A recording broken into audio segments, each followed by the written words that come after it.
Break के बाद आपका स्वागत है। हम इस समय चर्चा कर रहे हैं कॉमनवेल्थ गेम्स में, जिनका आयोजन 3 अक्टूबर से नई दिल्ली के नेहरू स्टेडियम में ओपनिंग सेरेमनी के साथ ही शुरू हो जाएगा। सबसे पहले बात करते हैं कि जो तैयारियां पिछड़ी, कृपा शंकर जी आपसे जानना चाहेंगे, तैयारियां पिछड़ी किसको जिम्मेदार ठहराते हैं आप? और इसके साथ मैं ये भी जानना चाहूँगा आपसे कि भारत के जो पूर्व खेल मंत्री रहे मणिशंकर अय्यर, उन्होंने समय समय पर चेताया कि इन खेलों को कराने की कोई ज़रूरत ही नहीं है। देखो, सबसे पहले तो ये बता देना चाहता हूँ कि जो खेल की स्थापना जो हुई है पूरी दुनिया में, वो स्वस्थ मनुष्य स्वस्थ रहे, इसलिए लोग और तरह से शॉर्टकट तरीका भी अपना रहे हैं। किसी तरह से इसको एक तरह से बिजनेस भी बना लिया है, लेकिन जो खेल सही मायने में स्वस्थ रहने के लिए बनाया गया है, और यही इसका मोटो होता है कि ज़्यादा से ज़्यादा लोग खेलों में इन्वॉल्व हो और स्वस्थ रहें, और सारी एक्टिविटी जो अलग अलग विधा है, अलग अलग स्पोर्ट्स है, उनमें भाग लेके स्वस्थ रहने का एक पैगाम पूरी दुनिया को रहे और मनुष्य हमेशा स्वस्थ बना रहे। मनुष्य स्वस्थ बना रहे। लेकिन यहाँ गौतम साहब हमारे साथ मौजूद हैं, जो कि लंबे समय से फिजिकल विभाग से जुड़े रहे हैं। आपसे जानना चाहेंगे कि ये जो कॉमनवेल्थ गेम्स हैं, इसकी जो सार्थकता है, इसको लेकर जो है बड़े सवाल उठते रहे हैं कि ये होने चाहिए या नहीं होने चाहिए। जैसे कि अभी कृपा शंकर ने कहा, बिल्कुल होने चाहिए, स्वस्थ मन ही स्वस्थ शरीर में वास करता है। ये सारी बातें इन कुल मिलाकर वो कह रहे हैं। देखिए, खेलों की भावना के कहाँ जहाँ तक प्रश्न है, इसमें कोई संदेह नहीं है कि ये मनुष्य के स्वस्थ, मनोरंजन और सब एक साथ एकता के बहुत बड़े प्रतीक हैं। और इसलिए इन सब का आयोजन निश्चित रूप से विश्व के जितने प्रगतिशील देश हैं, सब में इसकी ज़रूरत है। हमारे यहाँ क्या हुआ है कि थोड़ा सा इनिशियली जो है प्रारंभिक स्टेज में स्थिति में थोड़ा तालमेल की कमी रही है, लेकिन हर भारतीय के दिल में ये ज़रूर रहा है कि हमारे यहाँ इस तरह का आयोजन हो। मैं अभी कालीरामन जी से कह रहा था कि पुराने ज़माने में आपने चांदकी राम जी की बात की, ऐसे व्यक्तित्व गुरु हनुमान जी ऐसे व्यक्तित्व पैदा होंगे इस तरह के आयोजनों को देखने के बाद, और वो हमको, आपको, सबको उस तरह से मार्गदर्शन देते रहेंगे। ऐसी मेरी शुभकामनाएं हैं। और आपसे मेरा सबसे निवेदन है कि इस कॉमनवेल्थ गेम्स के जो प्लस पॉइंट्स हैं, जो अच्छे हैं, अच्छी बातें हैं, उनको अपने दिमाग में रखें, अपने समाज में, अपने मोहल्ले में, अपने विद्यालयों में उसका प्रचार प्रसार करें। तो मुझे लगता है कि इस बार अगर कुछ सीढ़ियाँ भारतवर्ष मेडल्स टैली में आएगा, तो हम सबको उसमें प्रसन्नता होगी कि हमने प्रगति की है। निश्चित तौर पर गौतम जी ने जैसा कि कहा कि भारत सीढ़ियां दर सीढ़ियां चढ़ेगा। अब मैं चेयरमैन सर से जानना चाहूँगा, जो कि खुद भी अपने समय में एक अच्छे हॉकी के खिलाड़ी रहे हैं। हॉकी की टिकटें सारी बिक गई हैं, जैसे पता चला भारत पाकिस्तान की जितने मैच की टिकटें हैं वो सब बिक गई हैं। हॉकी को लेकर बहुत अच्छा रिस्पॉन्स आ रहा है, लेकिन भारत जो है हॉकी में, जो कभी एक शक्ति हुआ करता था, क्यों पिछड़ता जा रहा है, क्यों फिसड्डी बनता जा रहा है? हम क्यों ओलंपिक में नहीं पहुंच पाते? हम क्यों एशियाई खेलों में कांस्य पदक की होड़ से भी बाहर हो जाते हैं? हॉकी के बारे में मैं समझता हूँ कि कहीं ना कहीं हमारे प्रशासनिक स्तर पर कोई कमी रही है, जिसकी वजह से हॉकी विश्व में अपना स्थान उतना नहीं बना सकी जितना कि बनाना चाहिए।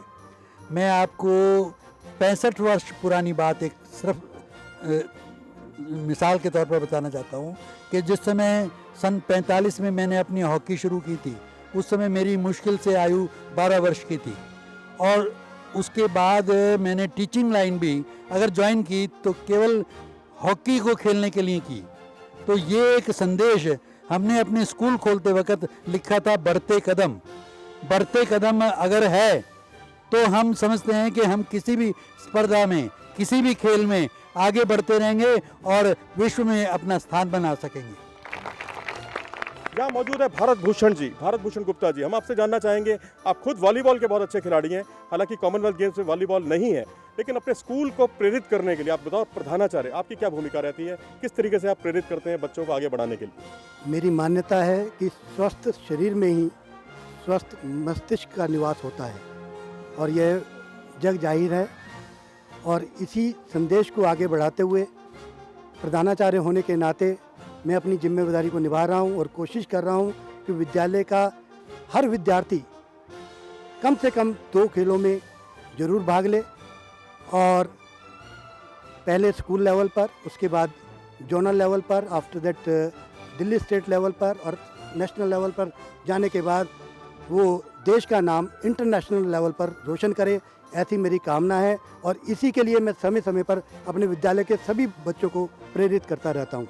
यानी स्कूल से शुरुआत होती है, इनका कहना है, स्कूल के बाद कॉलेज, कॉलेज के बाद राज्य और राज्य के बाद आप देश का प्रतिनिधित्व करते हैं।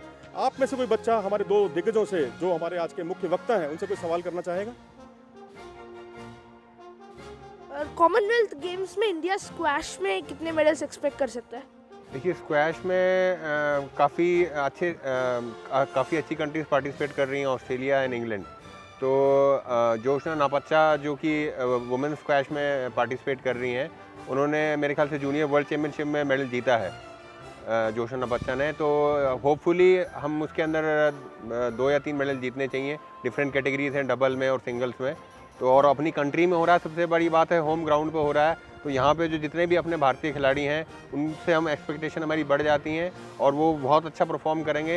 जिन गेम्स के अंदर हमारे मेडल नहीं आते थे, उनमें हमारे मेडल आने के चांसेस हैं। जोशना चिनप्पा का इन्होंने नाम लिया। इसके बाद सौरभ घोषाल हैं, हमारे स्क्वैश के एक उम्दा खिलाड़ी जिनका अंतर्राष्ट्रीय स्तर पर बेहतरीन प्रदर्शन है। इन 2 खिलाड़ियों से भारत निश्चित तौर पर स्क्वैश में अच्छे खासे पदकों की उम्मीद कर सकता है। मेरा नाम शुभम है। मैं ये पूछना चाहता हूँ, जो कॉमनवेल्थ का लोगो है वो कौन डिसाइड करता है? क्या ये हर बार चेंज होता है? देखिए, कॉमनवेल्थ गेम्स का लोगो जो है वो जो कंट्री होस्ट करती है वही उस चीज़ को डिसाइड करती है। और जैसे 1982 एशियन गेम्स में आपने देखा था, यहाँ का लोगो एशियन गेम्स का था हाथी, उसको अप्पू जिसको हम बोलते हैं। तो वैसे इस बार इसको कॉमनवेल्थ गेम्स फेडरेशन और जो भारत सरकार के प्रतिनिधि हैं, वो उनकी एक मीटिंग होती है, 8-10 आइकॉन्स होते हैं, उसमें सब लोगों की जो एक राय बनती है, उसके ऊपर इसको चुना जाता है। तो शेर एक वीरता का, एक जीत का संदेश देता है। शेरा का मतलब है कि जीत का, सौहार्द का। तो इसलिए मेरे हिसाब से कॉमनवेल्थ गेम्स फेडरेशन ने इस चीज़ का फैसला किया होगा कि शेरा को अगर हम आइकॉन बनाते हैं कॉमनवेल्थ गेम्स का, तो एक वो सबको अच्छा लगेगा और एक मोटिवेशन मिलेगा जीत के लिए। अप्पू, औरी और उसके बाद शेरा। जी हाँ, राष्ट्रमंडल खेलों में इस बार शेरा है भारत का शुभंकर, मस्कट। और अब मैं साथ ही जानना चाहूँगा कि और कोई बच्चों के कुछ विचार, कुछ, ये तो सवाल है, सवाल के अलावा कुछ अपने आप विचारों से अवगत कराना चाहें कॉमनवेल्थ गेम्स के बारे में। मेरा नाम आकांक्षा है। अपनी नॉलेज आप सबके साथ शेयर करना चाहती हूँ जितना मुझे कॉमनवेल्थ के बारे में पता है। Hosting the commonwealth games is a matter of great pride for our nation. Shera the mascot is the most visible face of the 19th Commonwealth Games.